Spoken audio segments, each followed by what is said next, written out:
And don't be so crazy. Lil Sam on the track. Lil Sam on the track.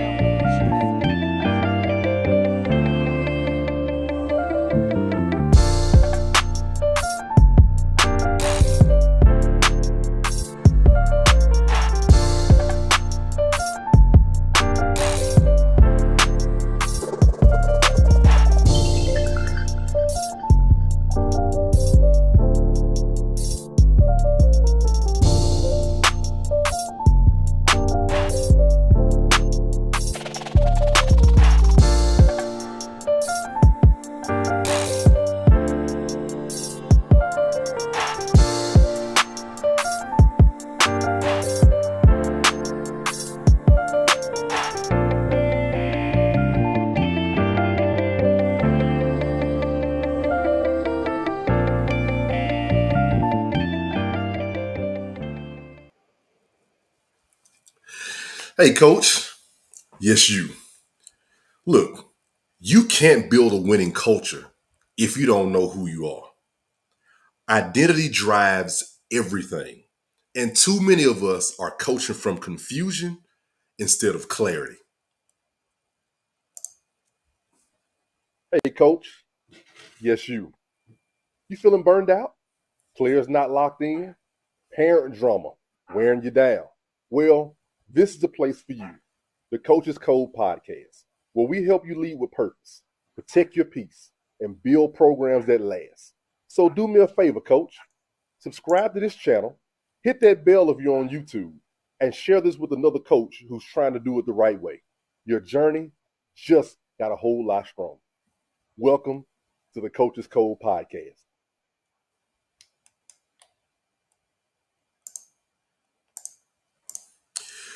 Well, what's going on, everybody? How you doing? Before we go any further, let's do this for today. I have a declaration I want to share. It's something that I believe that was laid on my heart here recently. But what we're going to do is we want to speak this over us as coaches.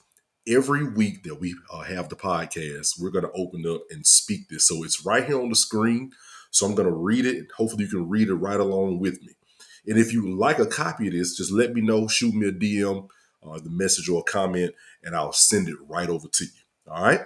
Let's go. Let's jump right in here. The Coaches Code Declaration. I am bound by purpose. I do not need to have it all figured out to be effective. You don't need to be flawless to be faithful. I do not need to be perfect to be honest. I lead others not because I've arrived, but because I've been through the fire and I chose to grow. I will live by the Coach's Code. I will coach with purpose. I will optimize team dynamics. I will drive success through well being. I will empower through modeling. I am not overwhelmed. I am on assignment. I was built for this. I am still becoming, and even in the becoming, I am enough. I will finish my assignment with joy. I will steward every moment and every life I touch. And when I fail, I will get back up. Through God's mercy, I am bound by purpose and I will lead like it. Man, that's powerful. That's powerful. First off, I'm glad to have you here.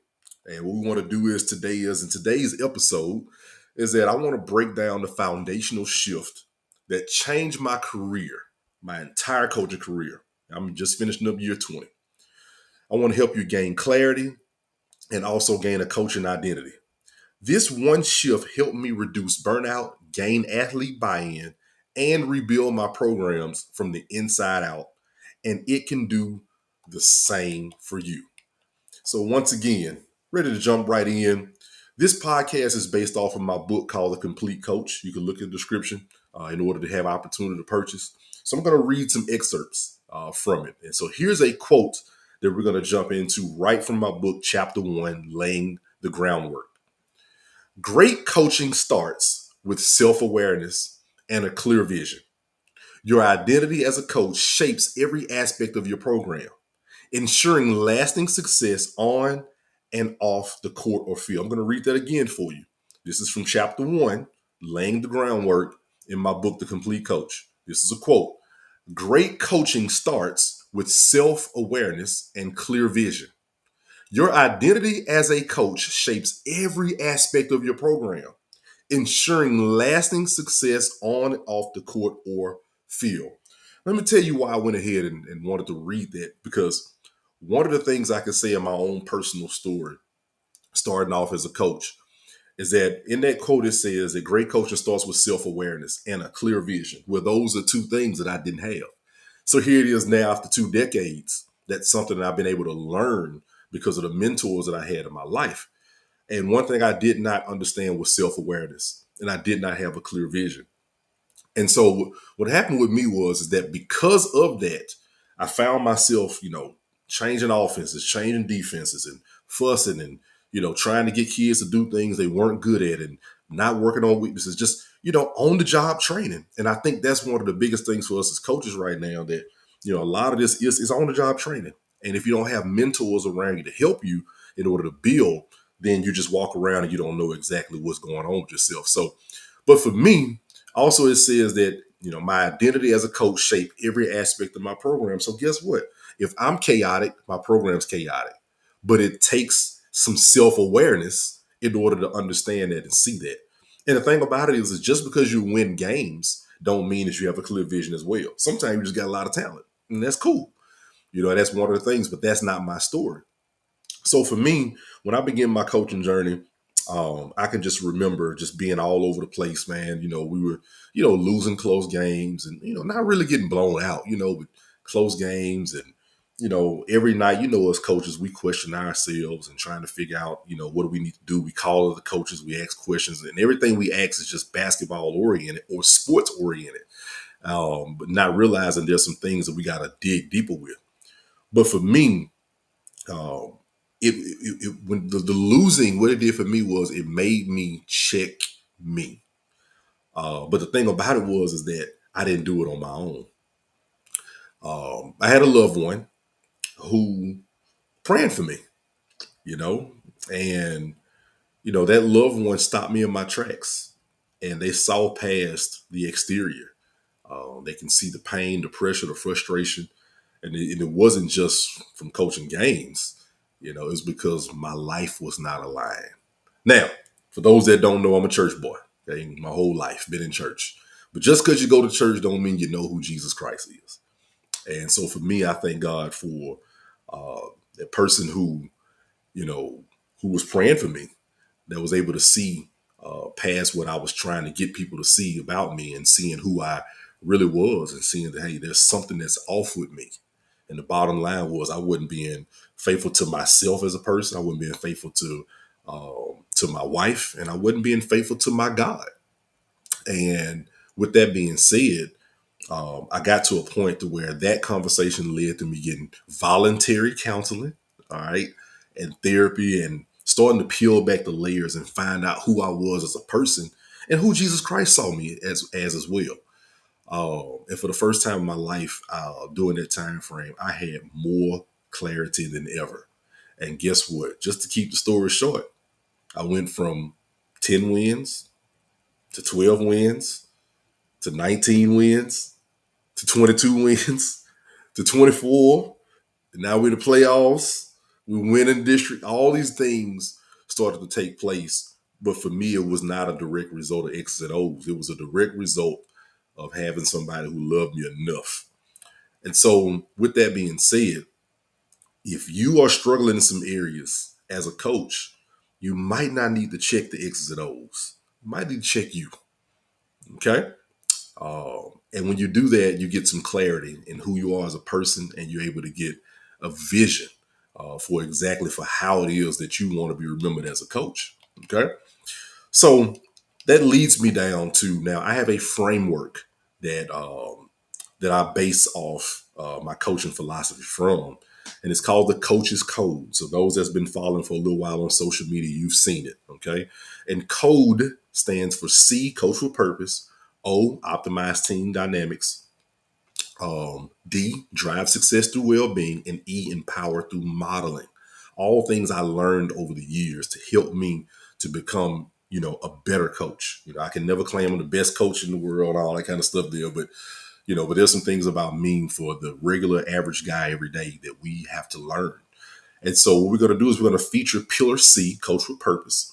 And here's a frame. And in this framework, we're going to help we're going to lay the groundwork now. And this is how we're going to do that. In chapter 1, it tells us that we have to define 3 essential components for my coaching identity. Number 1 is your core values. Okay. What do you value as a coach? What it is that means something to you. Okay. As a coach. Okay. And the values that you believe in and how you want people to identify your program. Now, when you get those values, number 2 is you develop your coaching philosophy. Okay. So your philosophy comes from your values. Okay. And then the third thing is your personal leadership style.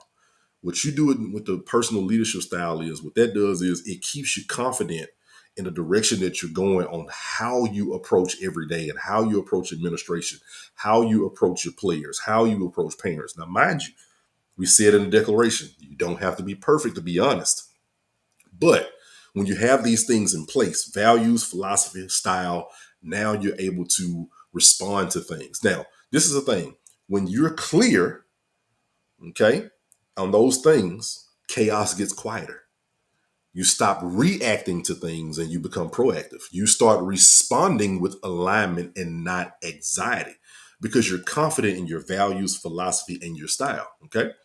Here's another excerpt from the book, chapter 1 of The Complete Coach. Listen to this real close. Your coaching identity forms the core of your approach and influences every decision you make on and off the field. Let's read that again.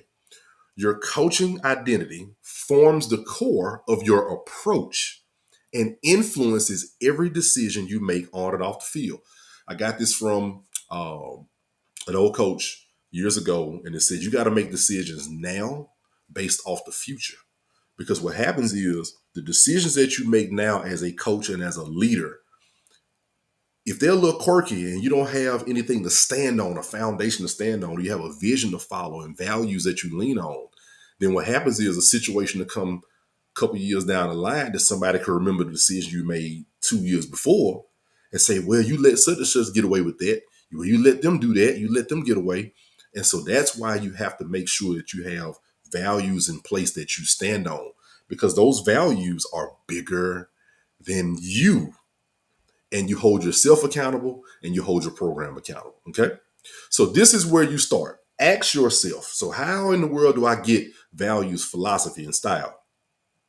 This is where you start. What are your 3 to 5 core values that drive how you coach and lead? Write them down. Now, guess what? I have a workbook that goes along, found it also in the description, called the Strategies and the Action Workbook. It goes along with the Complete Coach to help you with this. Okay. So your 3 to 5 values, how do I coach? How do I lead? And write them down. So for me, mine is an acronym, TRU. Trust, respect, unity. And I don't need to go into details, but just give you an idea. I want my program to represent that trust, respect, unity. I want my players to make sure that everything that they do, I'm building trust, respect, and showing unity. Okay. The decisions that I make, is this something that going to be trusted, respected, and shows that we're unified in the approach that we have? So I want to make sure that you ask yourself that question. What are my 3 to 5 core values on how I lead and how I coach? All right. Second thing, write your vision statement in 1 or 2 sentences. So you take those 2 or 3 to 5 core values and you use that to create a vision statement, something that can be articulated. Okay. It should answer, what does success look like for your program beyond the scoreboard? Because the bottom line is that when you do those things, scoreboard going to take care of itself. Okay. Now, last thing, align your coaching decisions with that vision based on your leadership style, whether it's game strategy, discipline, or culture building. Those are just examples. So for me, this is what I hope to accomplish as a boys basketball coach at the high school level. I know that past the sport that I coach, I want the young men that I impact that to have a desire to be a committed leader to a family. Okay. Husbands and fathers. Now, can't make anybody go out and do those things, but I hope that the lessons that they learn and the approach that I have helps them to trigger and understand that past the sport that I play, that I'm a person that as a man, that I want to have a commitment to a family. Okay. So now, like I said, family dynamics look different. I believe in husband, wife, according to the Bible, okay, and children. So that's fine. But in whatever walk of life, whatever it is that you have men that are committed to their families. Okay. When you operate, coach, from a clearly defined identity, you no longer react. Now you're leading. Because guess what? If you're going to be a great leader, that means you're a great follower. What are you following? You're following your core values. You're following your philosophy. You're following your style because that's bigger than you. Okay. You stop comparing yourself to other coaches and start becoming the blueprint. Look at that word, becoming the blueprint. That means that everything inside of you, how you live, at your home, at your church, in your neighborhood, how you work, all those different things. What happens is now is you don't compare yourself to anybody else, but you become the blueprint. Okay. I have to show my players who I coach that they can trust me, that they can respect me, and that we're all on the same page and unified because mine is trust, respect, and unity. Okay. Here's another excerpt from the book, The Complete Coach, Chapter 1, Laying the Groundwork. By deeply understanding and living out your coaching identity, you demonstrate authenticity and integrity, fostering a culture where athletes feel secure and motivated to perform at their best. Okay, let's read that again before we go to our commercial from our sponsor. By deeply understanding and living out your coaching identity, you demonstrate authenticity and integrity, fostering a culture where athletes feel secure and motivated to perform at their best. Okay, so let you kind of chew on that for a minute. And he got a word from our sponsor. All right. Hey, coach. Yes, you. I know you've got a lot on your plate: practice plans, scouting, keeping your players motivated, and still trying to show up strong at home. That's why I created the Complete Coach book and the Strategies in Action Workbook. These two resources are built from the trenches for coaches who want to lead without burning out, who want to build culture and accountability that sticks. Inside, you'll find proven tools for setting a clear vision, balancing life and leadership, and getting your athletes to buy in. So, if you've been looking for a playbook that's bigger than basketball, football, baseball, or whatever team sport you coach at any level, this is it. Grab your copies today at eddiejhamilton.com/complete coach or click the link in the description. Now, let's continue this episode.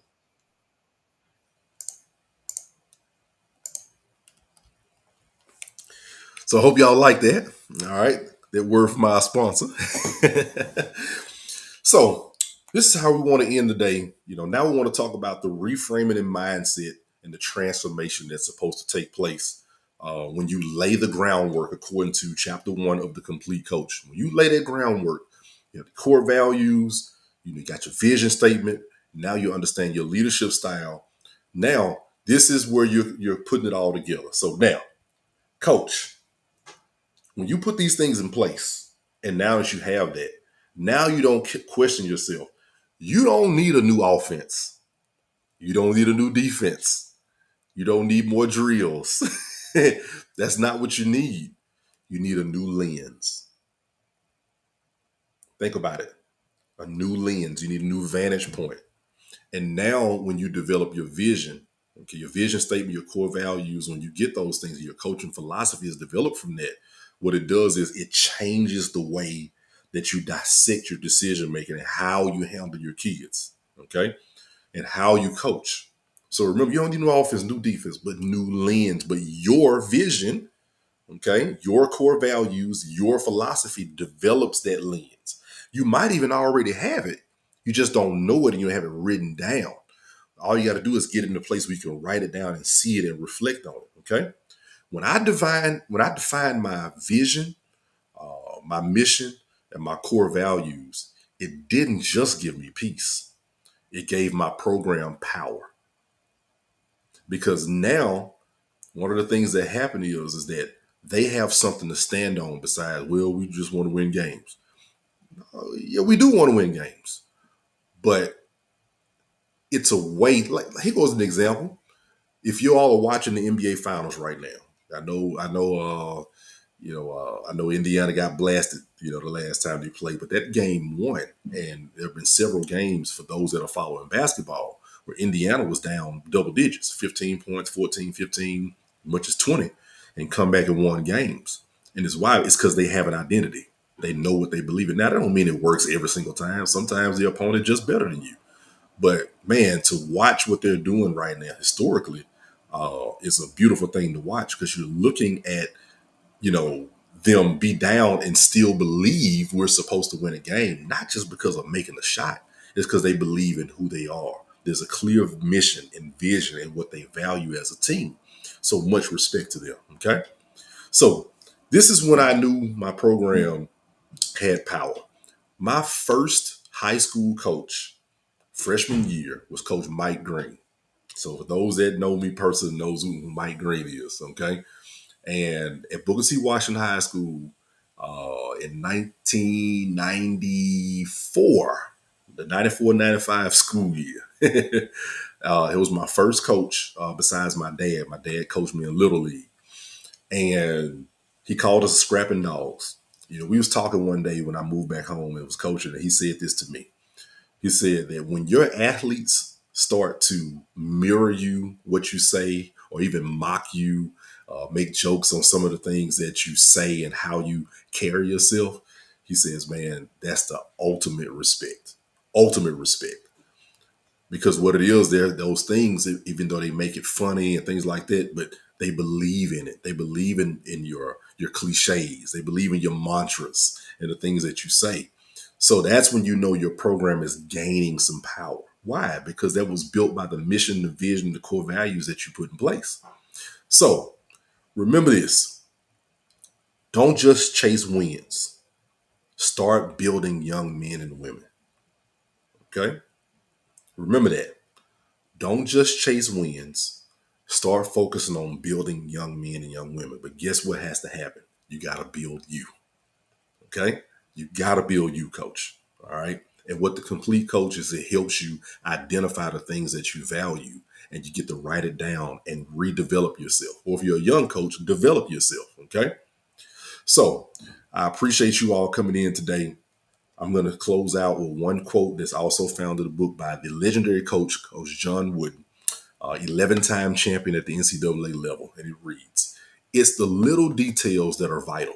Little things make big things happen." All right, let's read that again. It's the little details that are vital. Little things make big things happen. From Coach John Wooden. All right. So be blessed. Thank you for coming in. Hopefully this video has been a blessing to you. Please, subscribe to the channel so you can get notifications, and share this. Okay. Feel free to share it out. And this ends our show for the week. We'll close out with another word from our sponsor. And hey, until then, we'll see y'all next week. Hey, Coach. Yes, you. First, thank you for tuning in to tonight's show. Before you go, don't forget, everything you need to lead well and last long is waiting for you at my website, eddiejhamilton.com/shop. Devotionals, digital workbooks, tools to build culture, and real strategies to help you navigate coaching, family, and faith. It's all there. So do me a favor, Coach. Click that subscribe button, hit the notification bell, and share this with a coach who's ready to lead with purpose. We're in this together. Let's build something that lasts. Hopefully I'll see you at the next show coming soon. So stay tuned. Have a great day, Coach.